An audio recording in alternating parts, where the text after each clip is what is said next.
At the far corner of Lorong Tembusu, where the new flats gave way to a tangle of lalang and a single ancient Tembusu tree, stood the old well. A rusted iron grill had been bolted across its mouth long ago, and the bricks around its rim were furred green with moss. The children of the estate gave it a wide berth. Maylin had grown up hearing the warnings. Do not go near the old well after dark. Do not drop anything into it.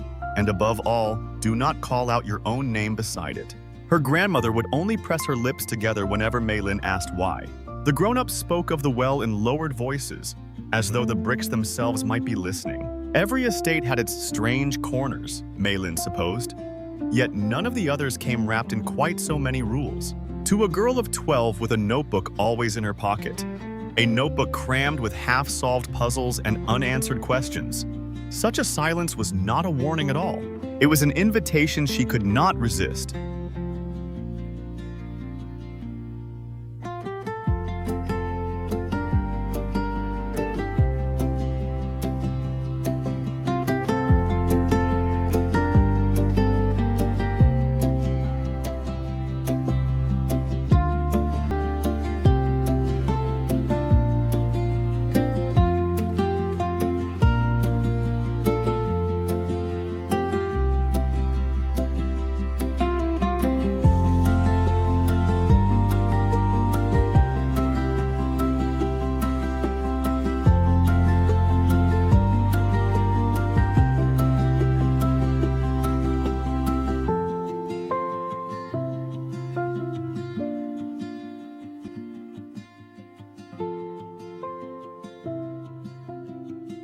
That evening, over dinner, Maylin decided to ask outright. Por, what really happened at the old well?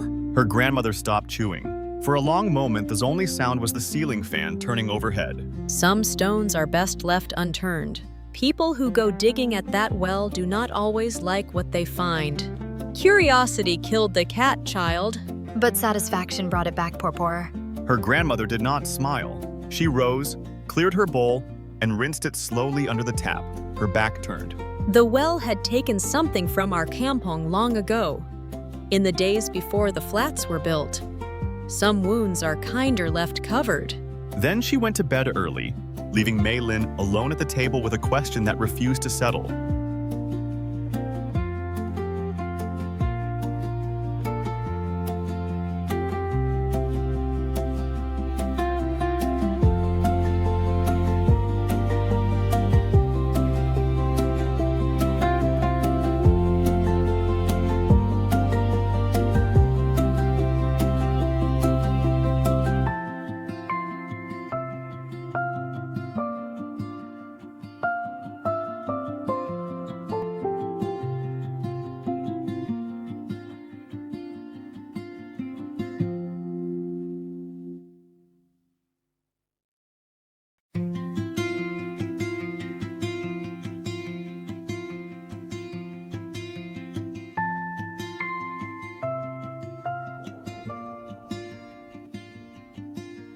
The next afternoon, Maylin gathered the estate children beneath the void deck and asked them, one by one, what they had heard.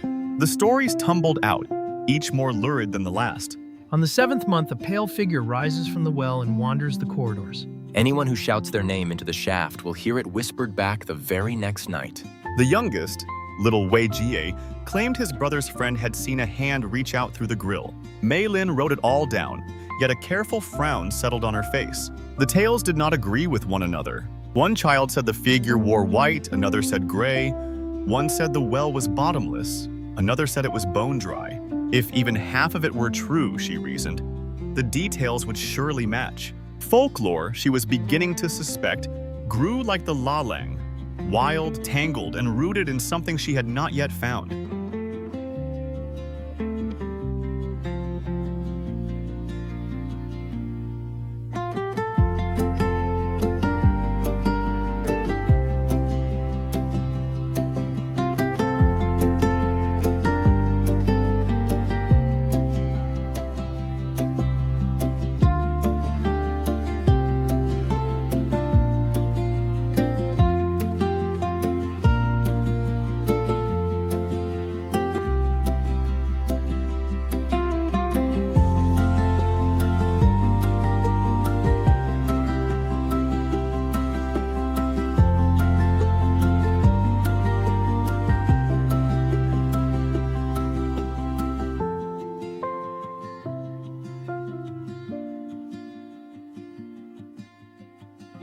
To untangle folklore from fact, Mei Lin knew she needed records, not rumors. On Saturday, she took the bus to the National Archives, her notebook clutched to her chest. A kindly librarian, hearing that she was researching her own neighborhood, led her to a cabinet of old maps and yellowed photographs. There, on a survey drawn long before the flats existed, Mei Lin found it.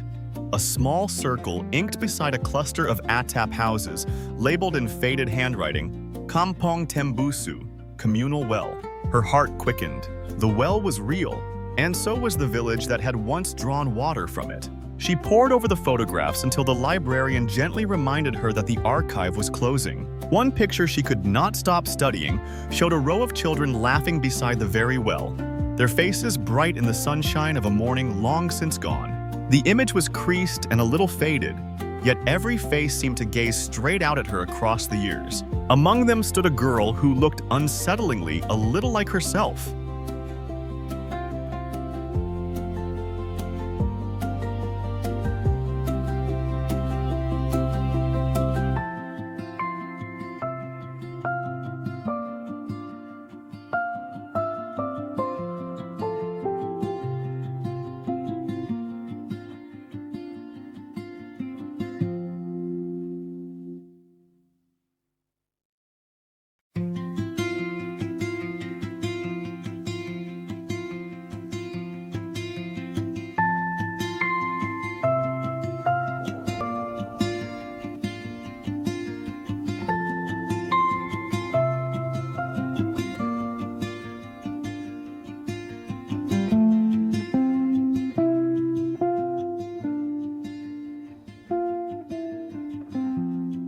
Back home, Mei Lin spread her photocopies across the dining table and confronted her grandmother once more, this time armed with evidence.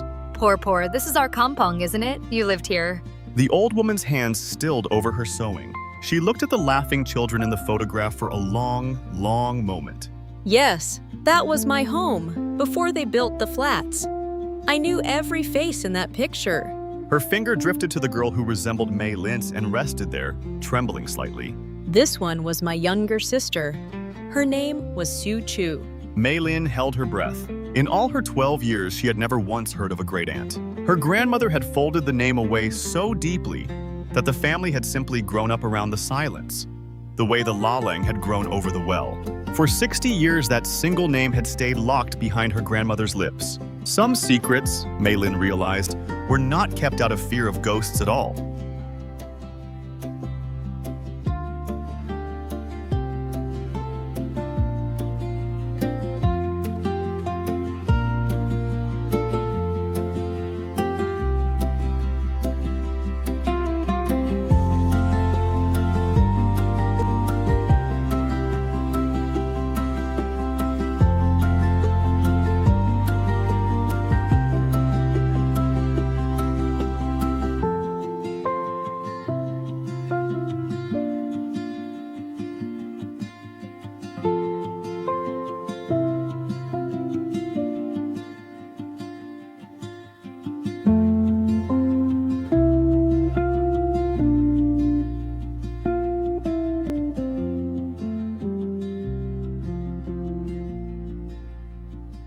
That night, with the photograph propped against the lamp, Por told the story she had carried for 60 years. The kampong well was the heart of the village. Every dawn, the women gathered there to draw water and trade news, and the children played tag around its rim while they waited. It was a happy place until the dry season of 1961, when the rains failed and the water sank lower and lower in the shaft. The villagers had to lean far over the edge and lower their pails on longer and longer ropes. The well, once a gathering place, slowly became a danger that the elders eyed with growing unease. Mei Lin listened without writing a single word, her pencil resting forgotten on the table. She understood now that she was no longer collecting a ghost story to fill the pages of her notebook. She was being trusted with a true one, drawn at last from 60 years of silence. And the difference, she felt, was as wide as the sky.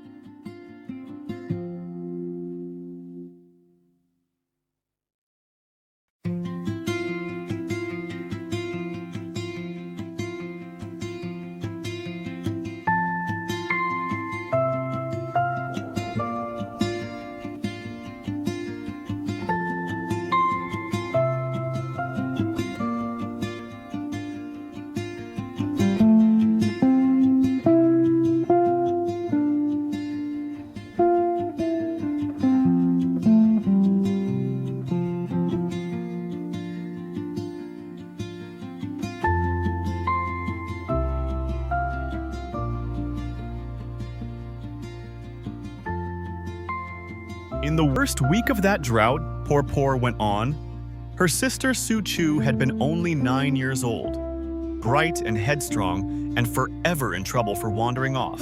One sweltering afternoon, while the grown-ups napped through the heat, Su Chu slipped away to the well alone. She had wanted, the family later guessed, to be the one to reach the last of the precious water. No one saw her go, no one heard a cry. By the time her mother woke and the kampong realized the child was missing, the sun was already sinking, and a single small slipper lay at the foot of the well. Por's voice did not break as she said it, but her hands folded very tightly in her lap. The men lowered lanterns and ropes into the dark all through the night, calling and calling until their voices grew hoarse. The whole kampong gathered at the rim, holding one another, waiting for an answer that never came. They did everything that could be done. It was not enough. By dawn, the village understood that the little girl would not be coming home.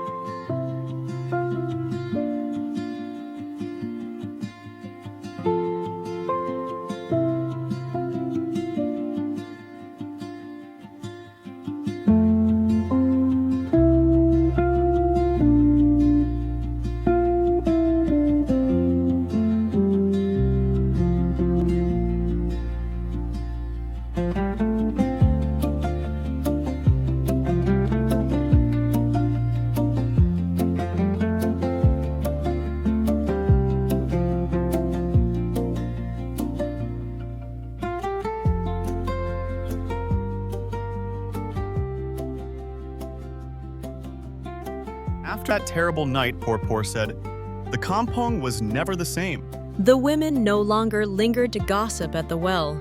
They drew their water in haste and hurried away. The children were forbidden to play near it. Within a year, the elders had a heavy iron grill forged and bolted across the mouth of the shaft, sealing it for good. They told one another it was to keep the little ones safe, but sealing the well had never sealed away the sorrow. People needed a reason not to go near, a reason that the youngest could understand. And so the warnings hardened slowly into something else. A whisper of a pale figure, a name that must not be spoken aloud. Over the years, the true story sank out of sight, and only the fear floated to the surface. We turned our grief into a ghost, because a ghost was easier to speak of than a little girl we could not save.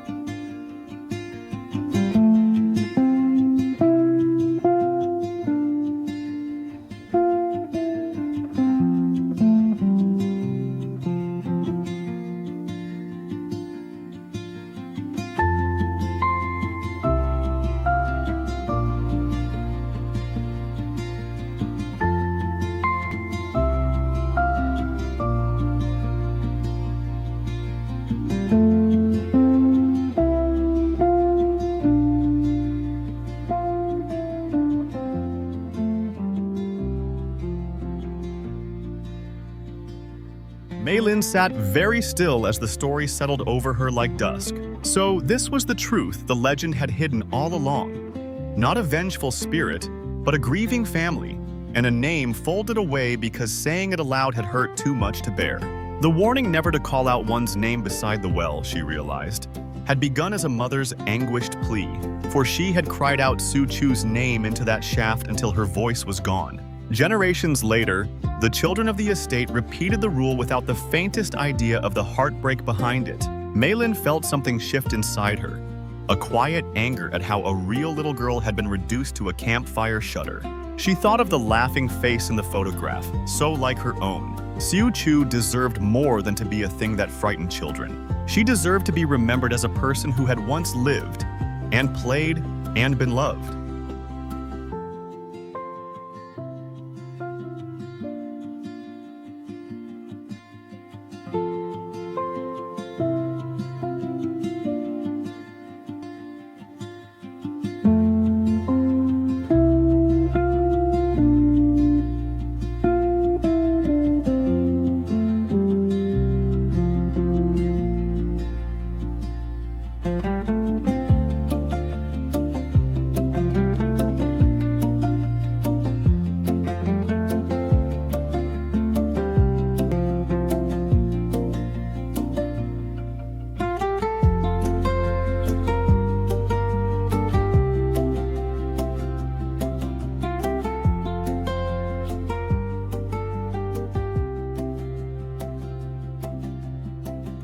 few days, Mei Lin turned the story over and over in her mind, unsure what to do with it. It seemed wrong to keep such a truth locked away, yet equally wrong to blurt it out as just another playground tale.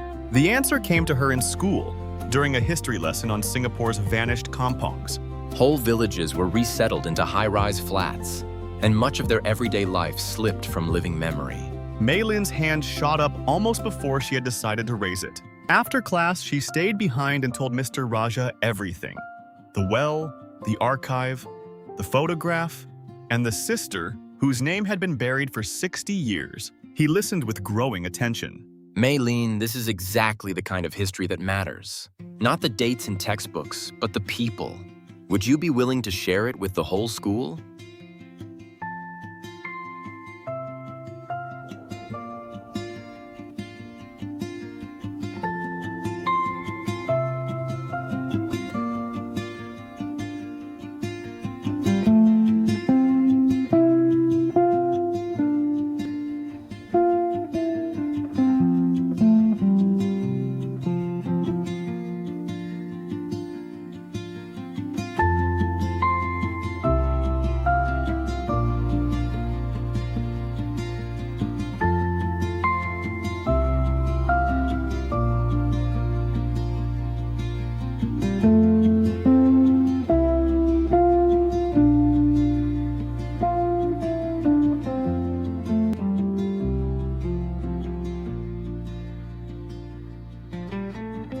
There was, of course, one person whose blessing Mei Lin needed before she could agree. That evening, she sat beside her grandmother and asked, very gently, whether Su Chu's story might be shared.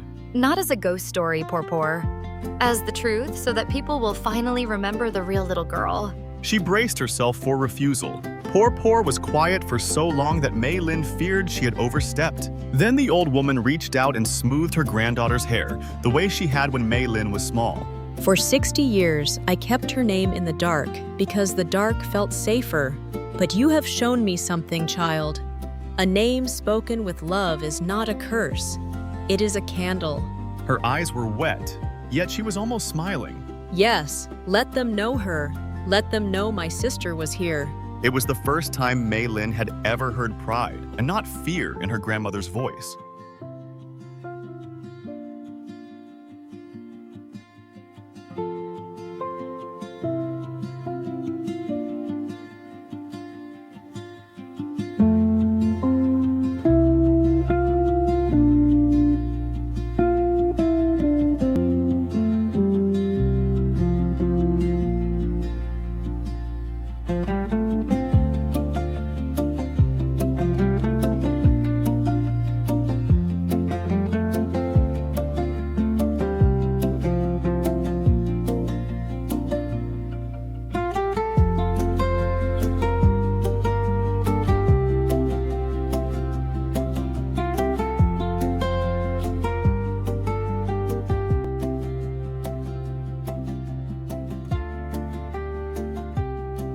In the weeks that followed, Mei Lin worked harder than she ever had on a school project. With Mr. Raja's help, she returned to the archives and gathered every scrap she could find.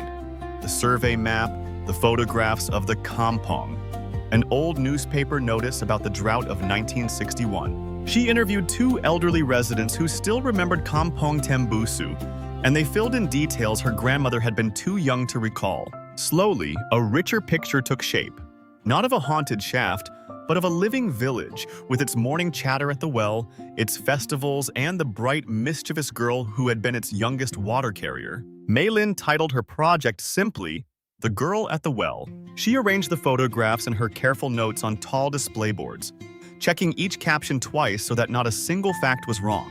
Beneath the picture of the laughing children, she wrote, in her neatest hand, the words she most wanted everyone to read. Her name was Su Chu, and she was loved.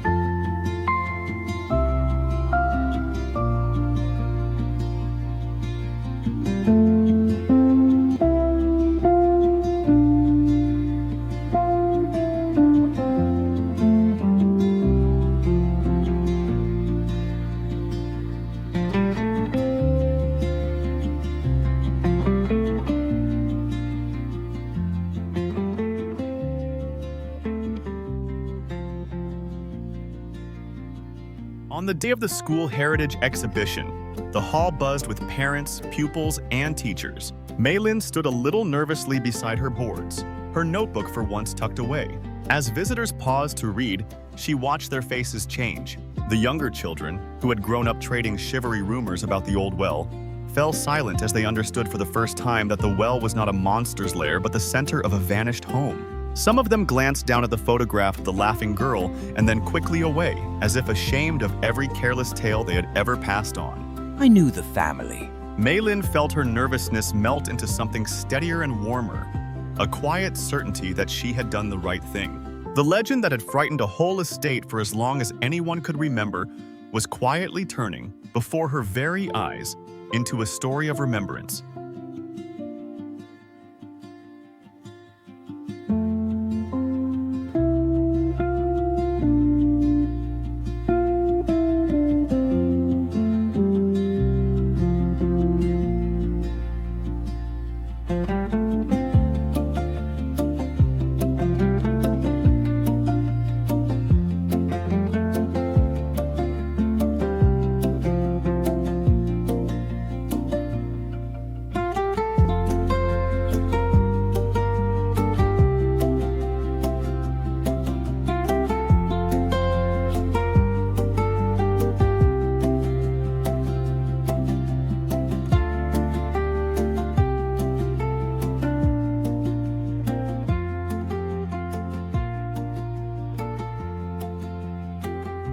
The greatest moment came when Porpor arrived. Maylin had not been sure she would come, but there she was at the hall doorway in her best blouse, leaning on Maylin's mother's arm. The old woman made her way slowly to the display and stood before the photograph of the kampong children. The hall seemed to hush around her. For a long moment, she said nothing at all, her eyes traveling over each small face she had loved and lost. Then she lifted one trembling finger to the girl at the center. Suchu. It was the first time in 60 years she had spoken it in public, and far from being a curse, the name hung in the air like a blessing, gentle and unafraid. Around them, the watching faces had softened, and somewhere near the back, someone was quietly weeping. Maylin slipped her hand into her grandmother's. Neither of them needed to say anything more.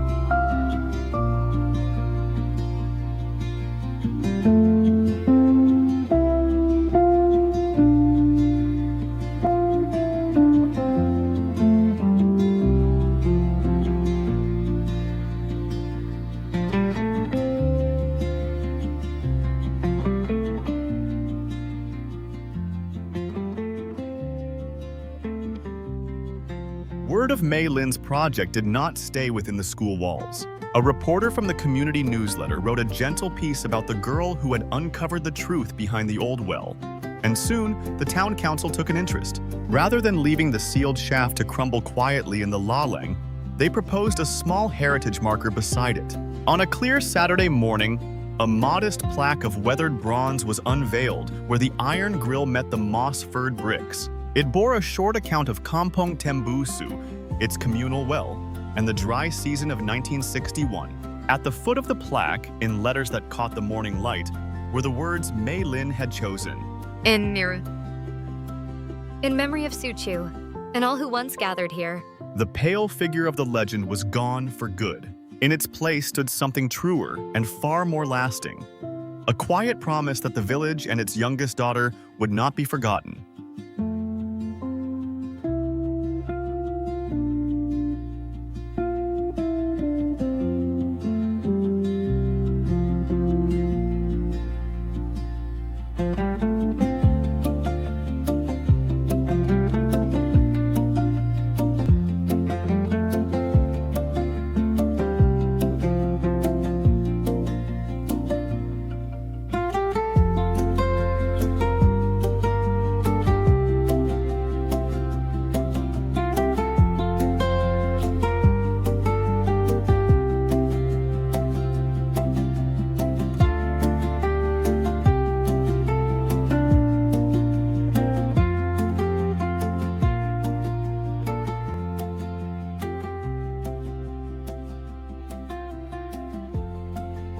after the exhibition came down and the newspaper clipping yellowed in a drawer, Mei Lin would sometimes walk to the far corner of Lorong Tembusu in the early evening. She would sit on the low wall beside the plaque, beneath the ancient Tembusu tree, and simply think. The old well no longer frightened her, and it no longer frightened the younger children either. They had taken to leaving small wildflowers through the grill, a habit Mei Lin had quietly started and never explained. She thought often of Porpor's warning and of the proverb behind it. Curiosity, the old saying went, had killed the cat. But the second half was the part that mattered, for satisfaction had brought it back. Her curiosity had led her into a story far sadder than any ghost tale, yet by following it all the way to the truth, she had given a forgotten girl her name again. Some stones, Mei Lin decided, were meant to be turned after all, gently and with love.